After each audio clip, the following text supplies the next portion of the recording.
Hoje a gente está no penúltimo capítulo, na sexto episódio, a sexta parte dessa nossa série que a gente chama Você Não Está Longe, com base no versículo, uma frase que Jesus fala para alguém.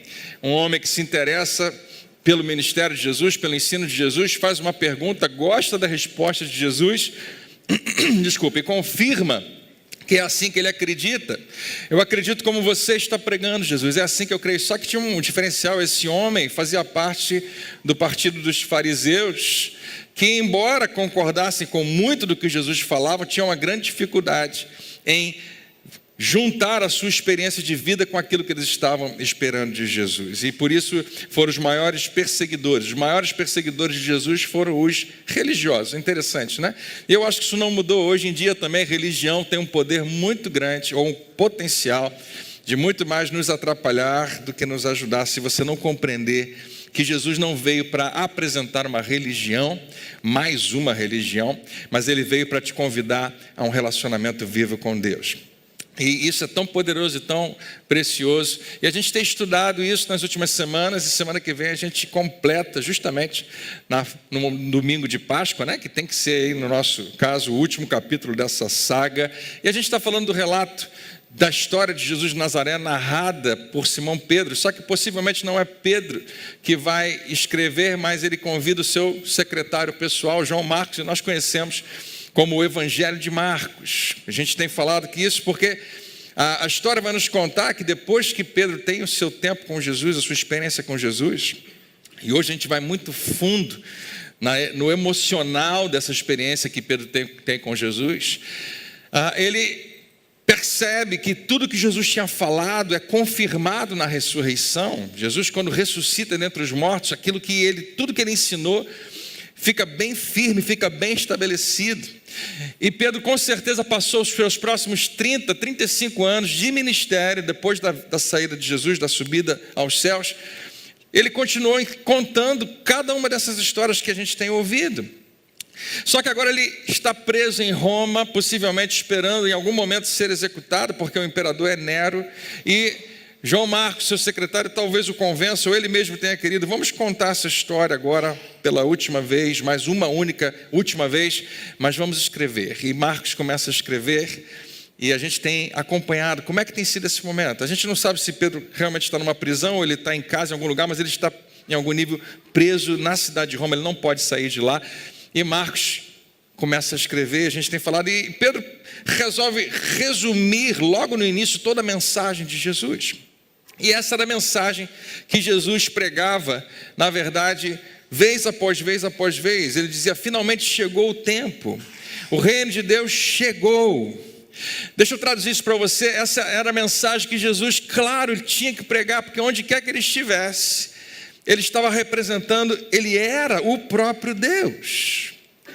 Isso nunca tinha acontecido antes, a não ser na criação.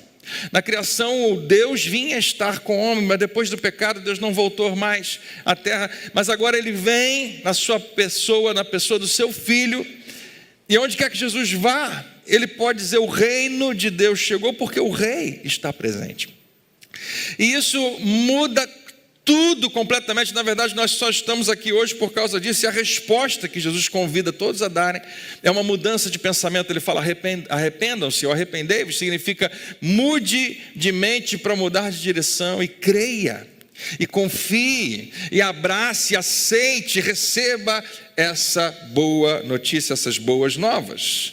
Então, anteriormente, nessa nossa série, Jesus e os seus seguidores estão frequentemente fazendo uma viagem longa da Judéia para Galiléia, e depois eles voltam, e hoje a gente vai fazer a sua última viagem na região da Judéia, onde ele vai viver a sua última semana. Você sabe que hoje a gente comemora o domingo de Ramos, aquele domingo onde Jesus entra em Jerusalém. Mas antes disso acontecer, a gente deixou Jesus na semana passada tratando com os seus discípulos nessa viagem. Jesus quebra completamente o paradigma da autoridade, vira tudo de cabeça para baixo. E ele fala, rapaziada, ele chama os seus discípulos e fala, eu sei que vocês até agora acreditam, e acreditam de verdade, de que autoridade e submissão acontece do jeito que vocês veem no mundo. Alguém que tem autoridade, alguém que tem influência, alguém que tem dinheiro, alguém que tem poder, manda e os outros obedecem. Quanto mais eu mando, eu utilizo a minha influência, o meu poder, o meu dinheiro, seja o que for, para continuar nessa posição. E os discípulos concordam, é verdade, é assim que a gente acredita. E Jesus vai dizer para eles, mas não será assim entre vocês. E Jesus começa a contar e a explicar o que ele tinha exemplificado a vida inteira. Que a liderança para Jesus que funciona é a liderança servil, é ser servo. A liderança que funciona no reino de Deus não é eu mandando em você, mas eu numa posição de influência, servir você. E a gente tratou disso na semana passada. E antes que qualquer discípulo possa protestar, objetar ao que Jesus está falando, ele cala a boca de todo mundo e cala a minha boca e cala nossas bocas, quando ele diz, pois nem mesmo eu.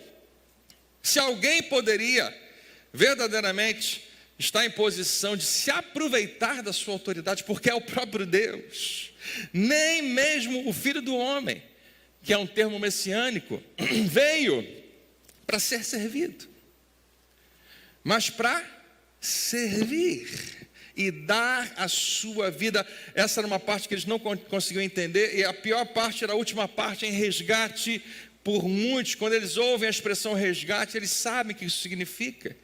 Se aproximando da Páscoa, a expressão resgate era muito comum, o animal era morto e sacrificado em resgate pelo meu pecado. E essa última frase é desconcertante para os discípulos. E eles estão se aproximando de Jerusalém, e algo fantástico acontece. Eles estão se aproximando de Jerusalém e se aproximando da semana da Páscoa. Então, em cada uma das cidades que eles param, ou eles passam por aquelas cidades, é um trajeto de quase uma semana de viagem. Com certeza, mais e mais pessoas se unem à caravana de Jesus para irem para Jerusalém, porque todo mundo vai para lá na época da Páscoa. Só que agora o sentimento é diferente, eles estão seguindo uma pessoa naquela caravana, eles estão seguindo alguém, eles estão começando a ficar animados, eles estão conversando entre si. Chegou o dia que a gente estava esperando. A gente está esperando isso há séculos, que Deus levante um novo Moisés, um novo Josué, que possa nos livrar da escravidão, nesse caso agora de sermos subjugados por Roma.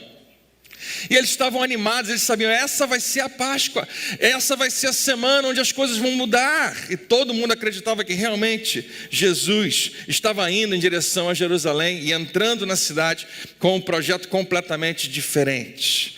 Ele realmente está entrando para ser coroado ou se autocoroar rei de Israel. Em algum nível, era isso que Jesus estava fazendo. E a energia, com certeza, era crescente, porque todo mundo conversando entre si, todo mundo confirmava, é verdade que ele curou Bartimeu, porque o nome está lá, porque ele era conhecido, filho de Timeu. É verdade que Jesus curou um cego de nascença.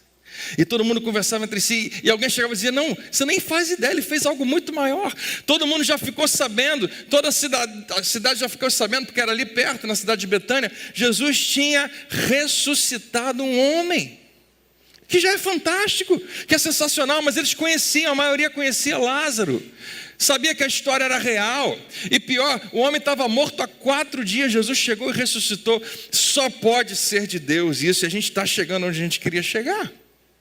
E a Bíblia fala desse momento que a gente hoje celebra, no domingo de Ramos. Muitos estenderam seus mantos pelo caminho e outros espalharam ramos que haviam cortado nos campos, para que Jesus entre de uma maneira que todos identifiquem que é uma figura importante, uma figura de autoridade, uma figura que faz toda a diferença. E os que iam diante dele, os que seguiam, gritavam, e eles gritavam, Hosana, que para nós, às vezes, é apenas uma palavra que a gente não sabe direito o que significa e canta nas músicas.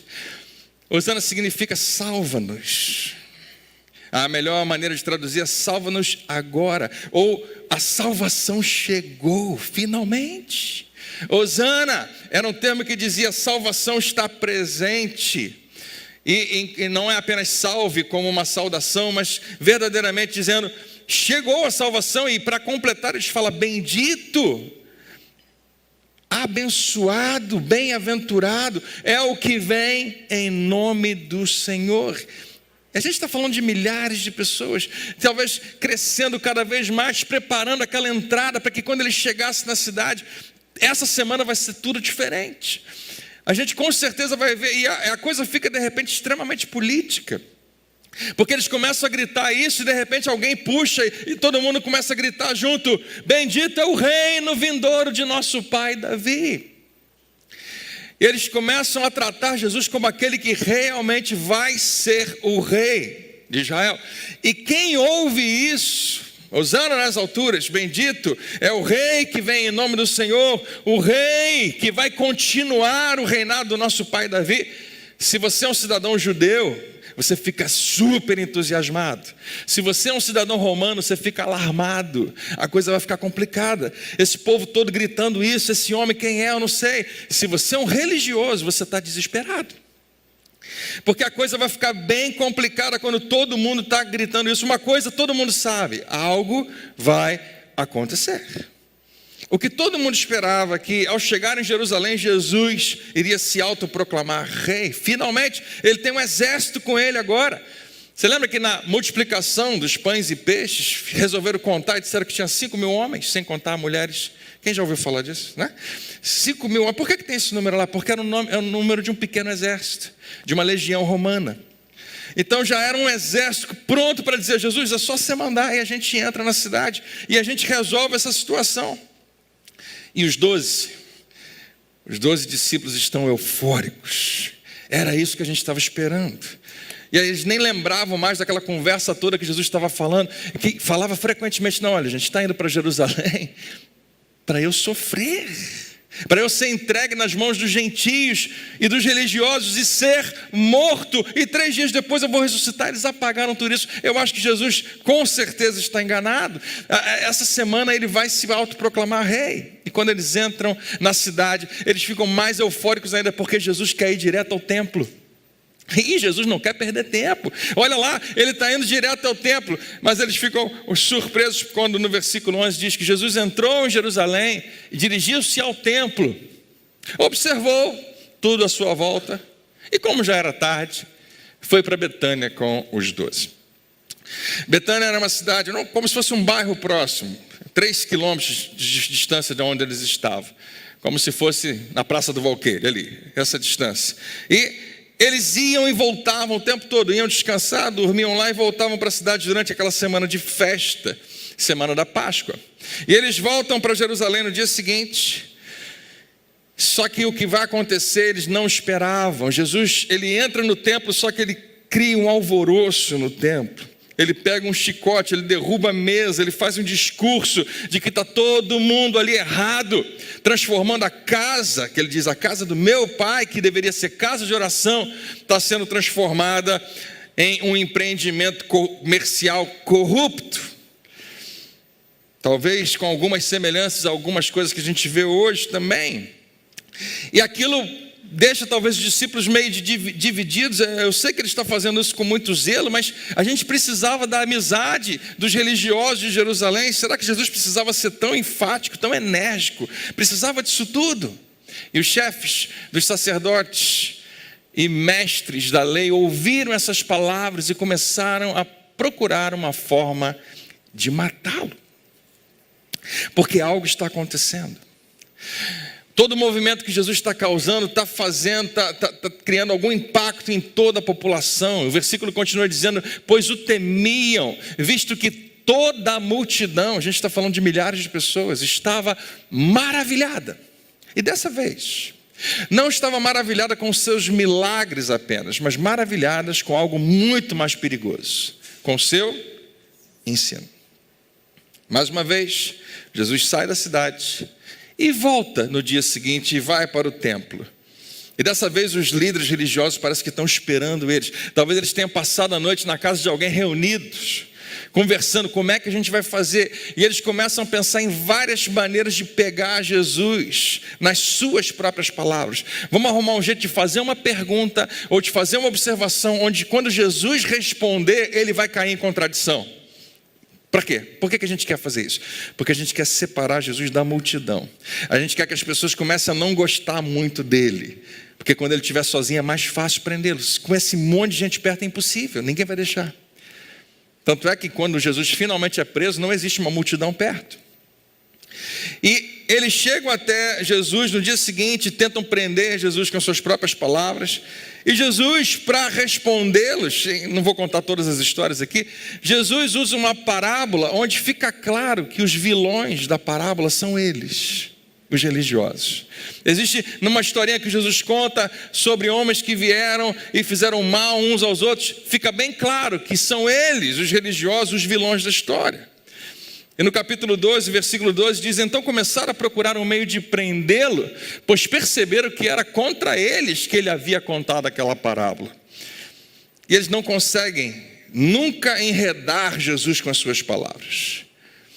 Mas eles agora vão buscar os melhores de todos. Quem são as pessoas mais eloquentes, mais capacitadas que a gente tem no meio dos fariseus, no meio dos saduceus, que nem se gostavam uns dos outros, eram partidos distintos, mas se juntaram com esse propósito: a gente precisa tirar esse homem daqui, de preferência de uma vez por todas. E eles começam a formular as melhores maneiras de pegar Jesus. No versículo 14 diz, aqui, eles se aproximaram dele e disseram: mestre, sabemos que és íntegro e que não deixa se influenciar por ninguém. Essa é uma frase de quem quer pegar você, é ou não é? Quando começa a ensaboar muito, né? Mestre, sabemos que és íntegro e que não te deixas influenciar por ninguém. Quando alguém começa a bajular a gente, você sabe que aquela pessoa é contrária a você, você sabe que a história não terminou aqui. Mas essas pessoas ainda assim deixam um discurso que fica registrado, que é muito interessante e que confirma algo muito poderoso: que Jesus realmente é íntegro, que não se deixa influenciar por ninguém, porque não te prendes à aparência dos homens, mas ensinas o caminho de Deus conforme a verdade. Tudo isso é uma introdução para fazer uma pergunta que vai pegar Jesus. Dessa ele não vai conseguir escapar. Ele faz uma pergunta que interessa para todo mundo quer saber a resposta, e todo mundo quer saber a resposta de Jesus. Sabe quando você tem uma autoridade que você acredita que é mais inteligente que todo mundo? Você pensa, o que essa pessoa responder vai fazer toda a diferença para mim. E a pergunta é sobre dinheiro. Pergunta sobre uma das coisas mais tristes que existe na nossa vida: impostos. E com certeza todo mundo queria saber a resposta. Eles fazem: é certo pagar, e eles estão falando de um imposto específico, o imposto imperial, o imposto a César ou não? Jesus, devemos pagar ou não? Esse é o versículo 15. Devemos pagar ou não? É certo, é lícito. O que você acha? Está toda hora você dizendo: Jesus, o que a lei diz, o que Deus diz, me diz o que Deus fala sobre isso, o que você acha sobre isso, a gente deve pagar. A crise era o seguinte: esse era um imposto cruel. Esse era pior do que o imposto de renda, porque ele era aplicado a qualquer pessoa em qualquer condição. Não importava se você trabalha ou não trabalha, não importava qual é a sua história, quem é a sua família, quanto você ganha, não interessa. Todo mundo tinha que pagar. Todos os judeus, independente de idade, sexo, se trabalhavam ou não. E por isso eles detestavam pagar esse imposto, especialmente porque ele foi colocado sobre a nação justamente quando César assumiu, quando a cidade foi realmente tomada pelos romanos. Eles se lembravam o tempo todo, quando pagavam esse imposto, que eles não eram um estado totalitário, que eles tinham sido completamente agora subjugados nas mãos de Roma. Então todo mundo está ouvindo, e agora todo mundo está em silêncio e olhando para Jesus. O que você vai dizer? É certo pagar imposto ou não? Parece que Jesus está encurralado. Porque se Jesus disser sim, é certo, vai deixar ele mal com os judeus, especialmente os patriotas, que detestam Roma. Mas se Jesus disser não, está errado esse imposto, vai ficar mal para Roma, ele vai ficar mal diante de Roma, e ele sabe que isso não deveria acontecer, pelo menos não nesse contexto, e é inclusive perigoso, porque vão finalmente ter um motivo para prendê-lo por insurreição. O que você está falando que não pode pagar imposto para César? Tem que pagar. E é a época da Páscoa. Então os sentimentos anti-romanos estão aflorados, estão muito fortes, e a multidão está em silêncio. Eu escolhi parar um pouquinho nessa pergunta porque mostra o brilhantismo de Jesus. que Jesus deve ter dado um sorriso. Eles não fazem ideia do que está vindo aí, quando eles fazem essa pergunta para ele. É certo pagar imposto a César? Paga ou não paga, Jesus? E Jesus deve ter colocado a mão no bolso. Eu não estou sem nada aqui comigo. Alguém tem. E Jesus pergunta: tragam-me um denário para que eu o veja. Ele pede: quem tem a tal moeda que paga o imposto? Quem tem um denário? O denário era referente a um dia de trabalho, era o salário de um dia de trabalho. E os judeus, presta atenção nisso, eram obrigados a pagar o imposto imperial com moedas romanas.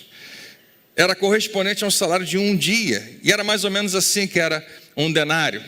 E aqui está algo muito interessante sobre o que Jesus vai falar para eles, que em geral a gente lê, a gente não faz essa matemática.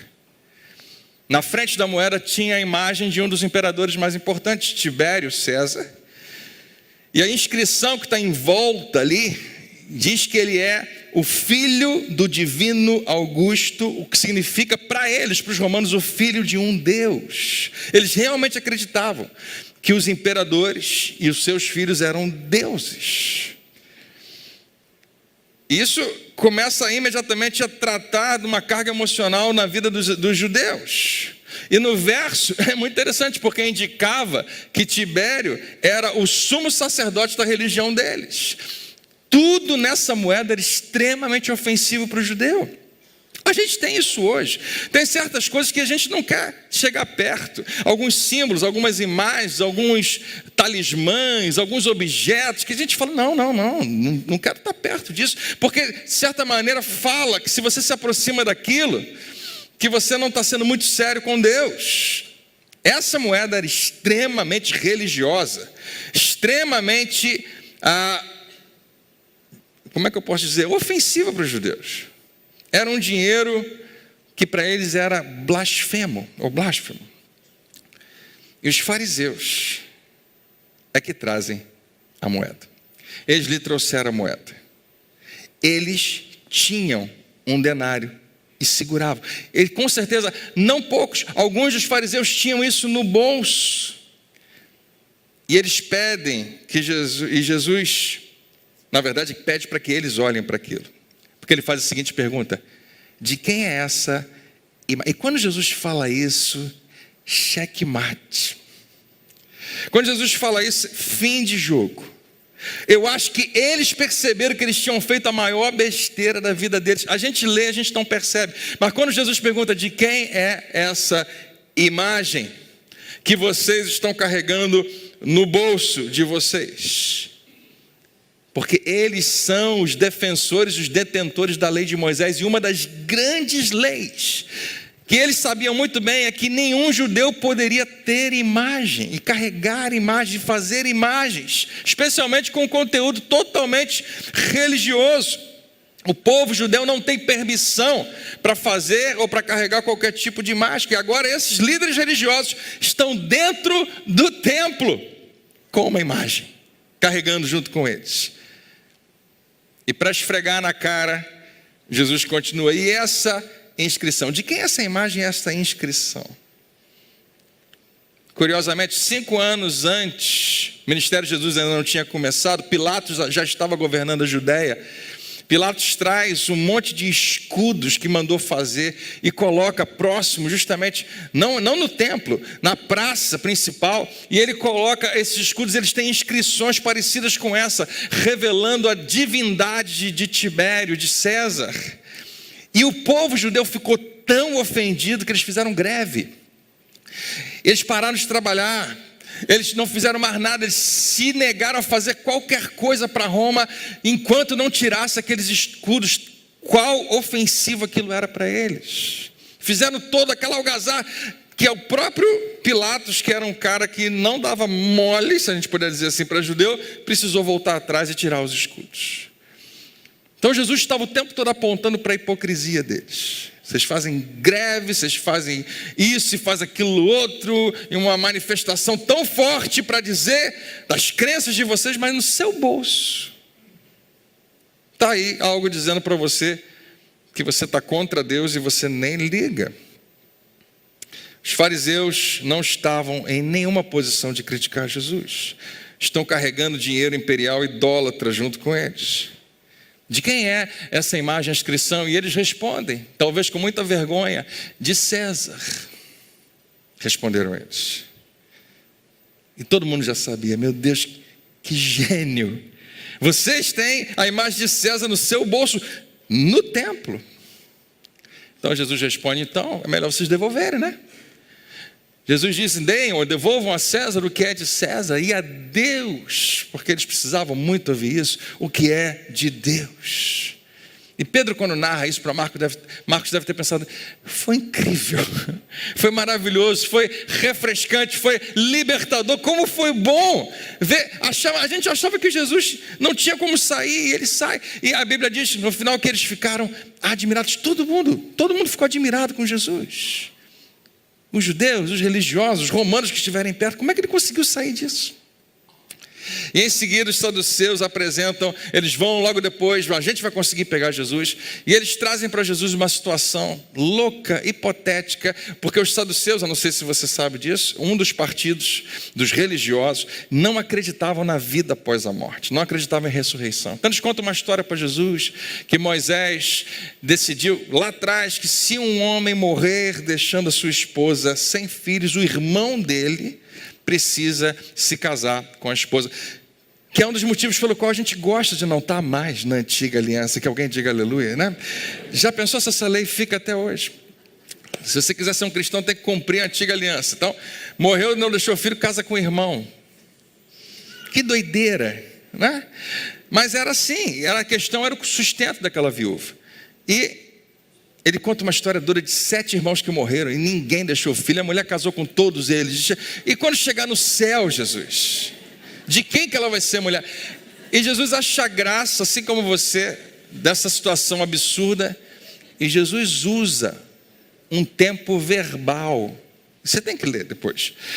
Para deixar eles completamente sem graça. Para perceber quão absurdo é não acreditar na vida após a morte. E eles vão embora envergonhados. E daí por diante, obviamente, ninguém mais ousava lhe fazer perguntas. Ninguém conseguiu. Todo mundo que chegava até ele tentando pegar, um deles que vem nesse meio aí, fala, qual é o grande mandamento? Jesus responde, e antes que o cara possa terminar, Jesus traz o conceito para algo muito maior, que não adianta você amar a Deus e não amar as pessoas, e eles têm que aceitar aquilo, eles não sabem o que fazer com aquilo, mas ninguém consegue pegar Jesus. Eles decidem sair da cidade mais uma vez, e quando ele estava saindo do templo, um dos seus discípulos lhe disse, olha mestre, que pedras enormes, que construções magníficas. E eu acho que eu e você nunca estivemos diante de um monumento, diante de uma construção como essa. O que eles viram era simplesmente espetacular. E Jesus diz, você está vendo todas essas grandes construções? Perguntou Jesus. E era gigante. Se você for a Jerusalém hoje, você vê praticamente nada, um pedaço do que era aquilo e é ruínas. Mas Jesus falou, vocês estão vendo? Grandes construções, perguntou Jesus, aqui não ficará pedra sobre pedra, serão todas derrubadas. E eu acredito, essa é uma das minhas profecias prediletas do Novo Testamento, eu acredito que dificilmente se encontra uma tão fácil de você confirmar. E eles nunca poderiam acreditar. Mas realmente aconteceu. Se você acredita que essa imagem realmente é bem parecida com o que era e é o templo de Herodes, que eles estavam lá passeando, imagina esse lugar com milhares ou talvez milhões de pessoas, num grande pátio em volta do grande templo. Eu não sei nem calcular para você qual é o tamanho disso tudo, mas imagina que cada pedacinho desse daqui é uma pedra de 500 toneladas, cada pedra. Não estou falando de 500 quilos, não. Cada uma das pedras que compunham essa construção toda. E aqui para fora tem todo um pátio que vai dar para um vale.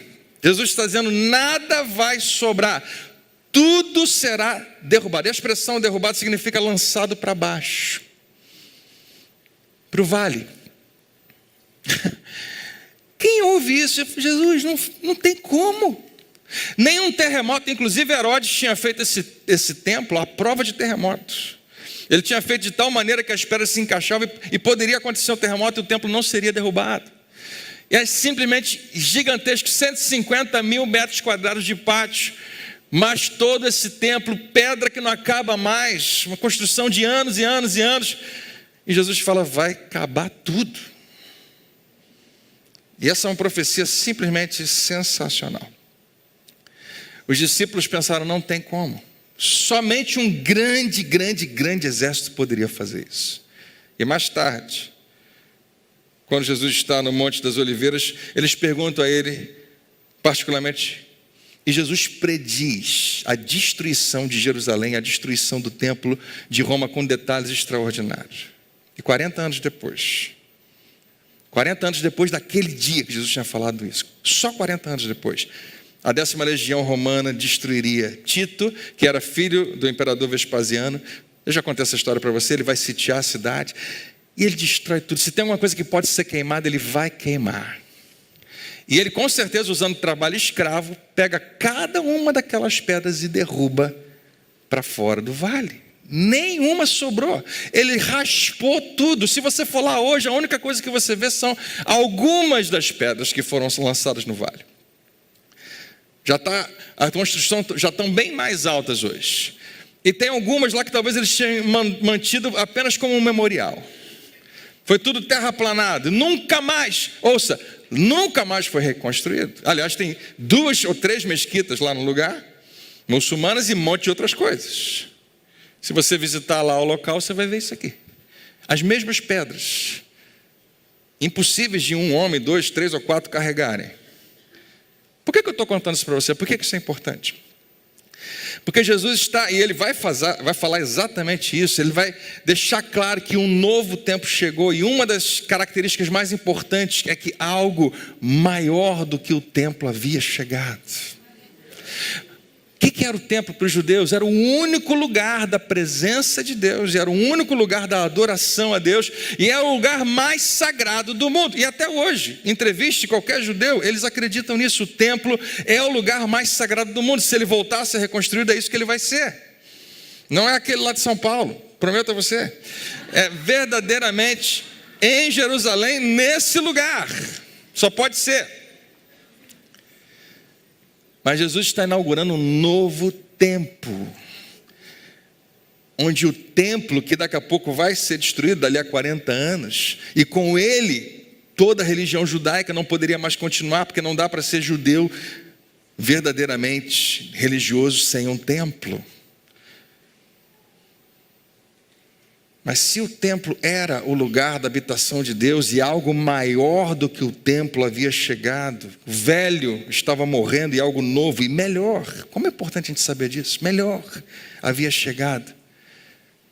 Jesus diz exatamente, está alguém aqui que é maior do que o templo, e ele inaugura um templo onde você se torna templo, lugar da habitação de Deus. Algo maior que o templo havia chegado, algo que tornaria a pessoa ao seu lado tão sagrada quanto o templo em Jerusalém. E olha para ela e vê como ela está bonita hoje. Deixa eu fazer você pensar nisso um pouco. O lugar mais sagrado do planeta. Você é exatamente no mesmo nível, até um pouco mais sagrado para Deus. Deus veio habitar não mais em construções, mas Ele resolveu habitar em você. Jesus está dizendo, chegou a hora, chegou o tempo. Deus chegou, o reino de Deus chegou. Tudo o que restava agora, a única coisa que faltava é que o rei ratificasse seu novo acordo entre ele e a raça humana. Faltavam apenas 2 dias para a Páscoa, para a festa dos pães sem fermento, uma das festas. E os discípulos resolvem perguntar para Jesus, Jesus está fora da cidade mais uma vez, onde é que você quer que a gente prepare a refeição da Páscoa? E sem que eles soubessem, Jesus já tinha feito o plano, Jesus já tinha combinado alguma coisa. E ele fala, vocês vão entrar na cidade, vocês vão procurar um homem carregando um pote, um cântaro. E vocês vão falar com ele, o mestre está precisando de um lugar, e ele vai levar vocês a um lugar bem grande, lá a gente vai fazer a nossa festa, nossa refeição da Páscoa. E talvez você pense, como é que você entra numa cidade e procura? Deve ter um monte. Não eram muitos homens, talvez pouquíssimos, porque eram as mulheres que em geral carregavam os potes de água.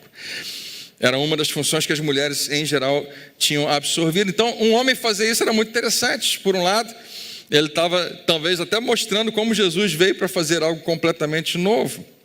E eles entram na cidade, encontram o tal do homem, seguem o homem até a casa grande e preparam ali a refeição da Páscoa. E ao anoitecer, Jesus chega com os 12. Essa talvez seja a noite mais marcante da nossa história.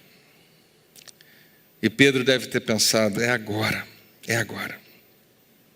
E realmente foi. Só que não era o agora que Pedro esperava. Enquanto comiam, Jesus tomou o pão e deu graças e partiu. E o deu aos discípulos dizendo, e eles estão com o pão na mão e Jesus fala, tomem isso é o meu corpo. E eles devem ter hesitado. Talvez quando fosse colocar na boca, como é que é? Seu corpo. E lentamente eles pegam e eles comem. E em seguida tomou o cálice e deu graças e ofereceu aos discípulos, bebam. E todos beberam. É como fosse tarde demais, não tem volta. Jesus ergue o seu cálice e disse-lhes, isso é o meu sangue. Eles já beberam, já era. Isso é o meu sangue. É isso mesmo, Jesus estava fazendo da refeição da Páscoa que eles tinham se habituado a celebrar em memória de Moisés, da libertação do povo, ele está fazendo como algo sobre ele mesmo. Meu corpo, meu sangue. Mas não fica por aí, esse cálice é o meu sangue da aliança. Jesus, nós já temos uma aliança, nós não precisamos de uma aliança, nós precisamos de um reino.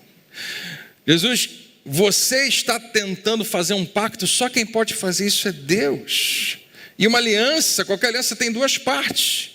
Quem são as partes? E ele responde, que é derramado em favor de muitos. Está aí a sua resposta. É uma aliança entre Deus e todas as pessoas. Ele levaria dias, e para alguns discípulos levaria semanas para que eles conseguissem compreender e entender o significado das palavras de Jesus. O que era claro é que algo estava acontecendo. E durante o jantar algumas coisas acontecem. Jesus, num determinado momento, a Bíblia fala que ele fica angustiado, fica incomodado. Para onde que Judas foi? Judas saiu, ninguém sabe exatamente para onde. E mais tarde, eles saem dali, depois de terem cantado um hino, eles vão para o jardim do Getsêmani. Talvez você já tenha lido isso. E ele vai para lá para orar, e ele não está legal, ele sabe que alguma coisa vai acontecer. Os discípulos percebem que tem alguma coisa errada, mas está bem tarde, eles não conseguem não cair no sono, e Jesus vai até eles, orem comigo, você conhece a história, e de repente eles veem ao longe, algumas tochas acesas, estão vindo na direção deles. E quem vem na frente? Judas, junto com uma guarda romana. Ele chega, e aí Jesus, tudo bem? Dá um beijo nele. E eles prendem a Jesus, e Pedro se revolta, pega a espada e ele decepa a orelha de um soldado romano. Eu tenho a impressão de que ele estava mirando em Judas, e Judas abaixou na hora, e ele errou. E Jesus põe um fim naquele caos, e Jesus fala algo que eles não esperavam. Ele fala, estou chefiando alguma rebelião para que vocês venham me prender com espadas e varas? Em outras palavras, ele vai terminar dizendo, todo dia vocês tinham essa oportunidade, no meio do povo, no meio das pessoas. Todos os dias eu estive com vocês, ensinando no templo, e vocês não me prenderam. Jesus fala, eu entendo, eu sei qual é a motivação de vocês, eu sei o que está por trás disso, e eu sei que chegou a hora. Eu sei que é o inimigo nesse momento que está tomando conta da decisão de vocês. E o próximo versículo. Talvez quando Pedro narrou para Marcos tenha dito, você tem certeza? Você não acha melhor não escrever essa parte? Porque Pedro está prestes a tomar uma decisão que ele vai se arrepender pelo resto da sua vida. Porque naquele momento, o que acontece comigo e com você, é que a minha expectativa em relação a Jesus não se parece muito com a experiência que eu estou tendo com Ele. Quantas vezes isso acontece comigo? Quantas vezes isso acontece com você? Eu tenho uma expectativa em Deus. Eu acho que Ele vai fazer isso. Eu acho que Ele vai fazer aquilo. Eu acho que Ele tinha que fazer isso. E a minha experiência fica diferente. Jesus, com o sopro da sua boca, podia ter derrubado aquele pequeno exército que está ali, aquela guarda. Mas não, Ele se entrega.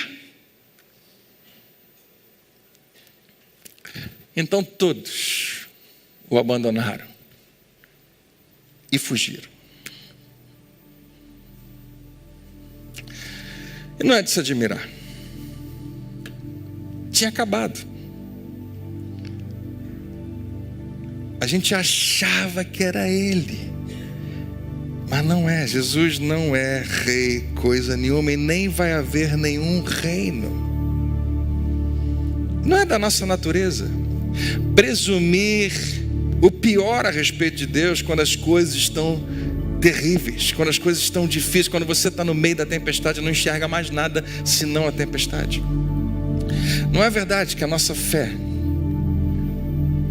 frequentemente, não sempre, frequentemente perde a sua força quando as circunstâncias pioram? Quando de repente estava tudo bem, de repente, uau, essa eu não esperava, que notícia, que situação, que ameaça, que baque, não estou entendendo. São nesses momentos que a fé rapidamente é substituída pelo medo. Igualzinho a Pedro, a gente se torna pessoas que acreditam que sabem o que vai acontecer, adivinhos, videntes, como quem diz, não tem jeito, agora acabou mesmo. E nós acreditamos que nós sabemos o que o futuro reserva e que ninguém vai conseguir garantir qualquer coisa diferente. Ninguém vai conseguir nos proteger do mal que está vindo. E se é assim com você hoje, e quando é comigo, eu acho que eu sei o que Pedro diria para mim e para você. Ele estava lá. Eu acho que Pedro poderia muito menos dizer, olha, eu entendo você. Porque exatamente isso aconteceu, eu estava eufórico, animado, acreditando que a gente estava vivendo o melhor dia, a melhor semana da nossa vida. Jesus fez coisas incríveis e de repente tudo acabou. Num instante, o meu futuro ficou escuro. Num instante, tudo que eu achava que ia acontecer não vai acontecer mais. Eu me torno um dos número 2 ou 3 ou 4 de Jesus, um dos mais perto, o braço direito dele, para me tornar imediatamente um foragido da lei. Olha que coisa terrível. Pedro poderia dizer, naquele momento eu achava que eu tinha acreditado numa mentira, que tudo que Jesus fez não tinha mais como ser verdade, porque ele dizia que ele era o Messias, que ele era o Filho de Deus. Aliás, tudo que ele ensinava e tudo que ele fazia apontava nessa direção. Eu sou o caminho, a verdade e a vida. Eu sou a porta. Eu sou o bom pastor. E ele morreu. Até agora, né, ele foi preso. Claro que eu perdi a esperança completamente. E eu abandonei, junto com todo mundo. E Pedro talvez dissesse para você, e esse é o meu segundo maior arrependimento, porque esse segundo maior arrependimento foi que me levou ao meu maior arrependimento. Porque tudo que eu estava vendo e sentindo daquele momento me levou a concluir que Deus não está perto. Quantas vezes essa é a minha impressão? Eu acho que você já teve esse momento. E se você não teve, mas você quer realmente ser sério e seguir a Deus, esse momento chega. Um momento onde a escuridão é tão grande que não dá para ver. Mas Pedro pararia tudo e falaria, mas deixa eu falar uma coisa para vocês. Eu estava enganado, Deus realmente estava perto naquelas horas escuras. Mesmo quando parecia que Deus estava distante e imóvel, na verdade, no meio de tudo que eu estava passando, no meio de toda a angústia que eu estava sentindo, Ele estava perto e seriamente ativo. Ele não estava parado. Eu acho que Pedro nos diria, olha, quando acontecer com você, não faça o que eu fiz. Porque acontece, e vai acontecer, e pode acontecer com qualquer um, de você estar num beco sem saída, numa situação onde você acha que não tem solução, e a coisa mais fácil a fazer é abandonar. Mas eu te digo, não faça o que eu fiz, não se apavore, não fuja, não abandone o seu Salvador, não abandone o seu Deus. Talvez Pedro dissesse: eu daria tudo para poder voltar naquela noite, faria qualquer coisa para poder voltar e tomar uma decisão diferente. Agora, o que é fantástico em relação a tudo isso, que para mim é fascinante, é que os mesmos homens que nós lemos aqui, todos deixaram Jesus, todos o abandonaram e fugiram, por causa das circunstâncias, por causa do que eles estavam vendo, porque o medo tomou conta naquele momento, porque o meu Senhor, o meu Salvador, o meu líder acabou de ser preso, e o próximo deve ser eu. Mais tarde, eles entregariam, dia após dia, a sua vida seria arriscada dia após dia, para garantir que eu e você soubéssemos que Deus está perto. Eles iam dar um jeito de que eu e você, e mesmo que custasse a vida deles, e custou, para que você não abandonasse essa ideia de que Deus está perto de você, e você nunca esteve, e você nunca vai estar longe dele. E por causa do que aconteceu a seguir, tudo que impedia que você soubesse e experimentasse isso, foi completamente removido. Por isso, não perca o emocionante final de você não estar longe na semana que vem. Amém? O que eu quero que você guarde no seu coração hoje? Que Deus está perto, que você não está longe, que você vai ser tentado.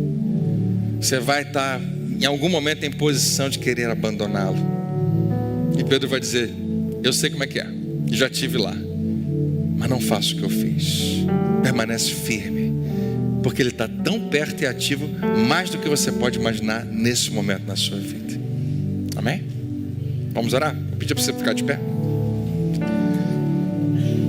Se você acompanhou a gente online, que prazer ter você com a gente até o final dessa mensagem. Eu oro para que Deus abençoe ricamente a sua vida.